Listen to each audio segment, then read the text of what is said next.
आप जानते हैं हमेशा आरक्षण के खिलाफ चाहे सुप्रीम कोर्ट हो या मनुवादी दल हो, सब लोगों ने आरक्षण को समाप्त करवाने के लिए एडी चोटी के जोर लगा दिए। और इसका सबसे बड़ा हमला इस पे कब हुआ, जब 10% ईडब्ल्यूएस लागू हुआ। अगर उसी दिन हम लोगों ने सड़कों पे निकल के अपनी आवाज को उठाया होता तो किसी की मां ने दूध नहीं पिलाया होता कि वो दोबारा आरक्षण पे हमला करने के बारे में सोच लेता। अगर राजनीतिक शक्ति भाजपा और कांग्रेस के पास रहेगी तो हम लोग इज्जत की जिंदगी इस देश में नहीं जी सकते। इस बात को आप लोग मेरी ध्यान रखना। 75 साल की आजादी के बाद आज भी भारत में 80% लोग ऐसे हैं जो रोटी कपड़ा मकान से वंचित हैं, जिनको इज्जत की जिंदगी नहीं मिल रही। जो सत्ता में बैठे हैं, इन्होंने वोट तो आपसे हमसे ली धर्म के नाम पे, भाईचारे के नाम पे, लेकिन सत्ता में आके ये लोग अपने लोगों का काम करने लगे और हम लोग रोटी रोटी के लिए मोहताज लोग, जुल्म जाति के शिकार लोग परेशानी की जिंदगी जीने लगे। बताओ, जातिवार जनगणना होनी चाहिए नहीं होनी चाहिए?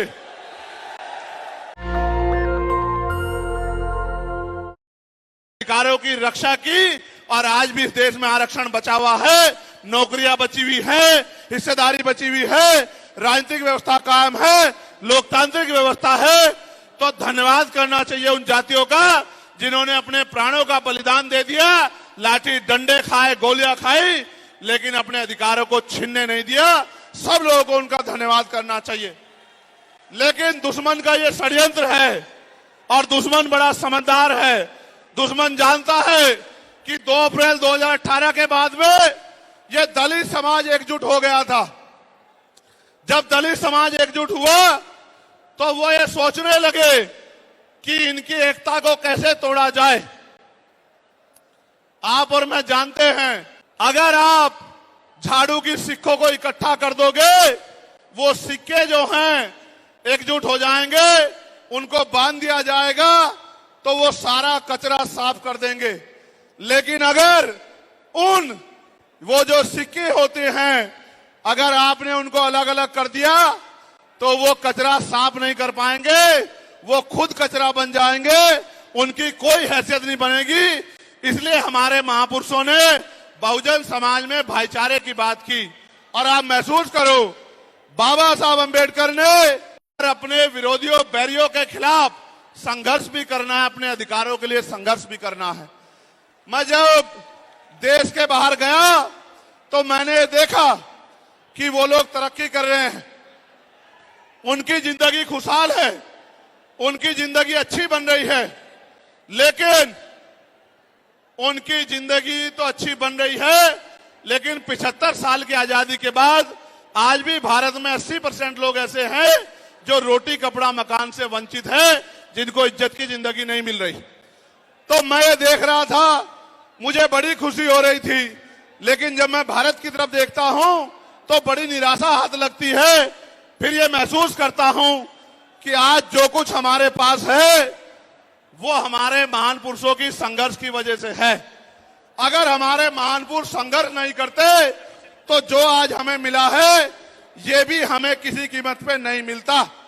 आप जानते हैं, हमेशा आरक्षण के खिलाफ चाहे सुप्रीम कोर्ट हो या मनुवादी दल हो, सब लोगों ने आरक्षण को समाप्त करवाने के लिए एडी चोटी के जोर लगा दिए। और इसका सबसे बड़ा हमला इस पे कब हुआ, जब 10% ईडब्ल्यूएस लागू हुआ।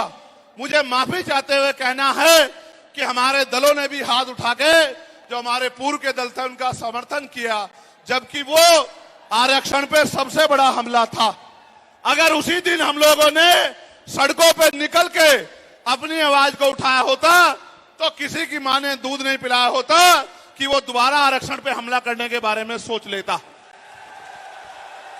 ये भाजपा के लोग जो सत्ता में बैठे हैं, इन्होंने वोट तो आपसे हमसे ली धर्म के नाम पे, भाईचारे के नाम पे, लेकिन सत्ता में आके ये लोग अपने लोगों का काम करने लगे, अपने महापुरुषों की विचारधारा को आगे बढ़ाने लगे और हम लोग रोटी रोटी के लिए मोहताज लोग, जुल्म जाति के शिकार लोग परेशानी की जिंदगी जीने लगे।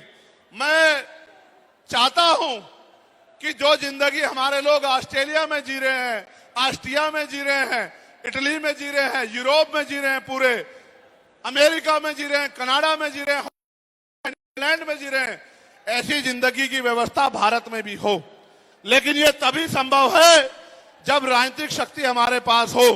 अगर राजनीतिक शक्ति भाजपा और कांग्रेस के पास रहेगी तो हम लोग इज्जत की जिंदगी इस देश में नहीं जी सकते। इस बात को आप लोग मेरी ध्यान रखना। ये मैं नहीं कह रहा हूं, ये बाबा साहब अंबेडकर ने कहा, political power is the master की। राजनीतिक सत्ता वो चाबी है जो आपकी सारी परेशानियों का हल कर देगी।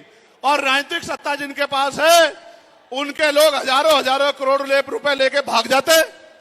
उनके लोग, उनके पूंजीपतियों के लिख के आपको जेल भेजने का काम सरकार कर देगी और आपके घर की कुर्की भी करा देगी। आप किसानों का, मजदूरों का हाल देख लो, आप नौजवानों का हाल देख लो इस देश में क्या है। तो हमारी सबसे बड़ी मांग ये है, आप समर्थन करके बताना कि आप इस पर सहमत हो या नहीं हो। बताओ, जातिवार जनगणना होनी चाहिए नहीं होनी चाहिए? एक सुर में बताओ, होनी चाहिए नहीं होनी चाहिए? नेशनल दस्तक की आपसे गुजारिश है कि अगर इसको बचाना चाहते हैं तो नेशनल दस्तक को सब्सक्राइब करने के लिए रेड कलर के सब्सक्राइब बटन को दबाएं, फिर बेल आइकन की घंटी दबाएं। नेशनल दस्तक को बचाने के लिए बहुत जरूरी है कि हर खबर को शेयर करें, लाइक करें, कमेंट जरूर करें।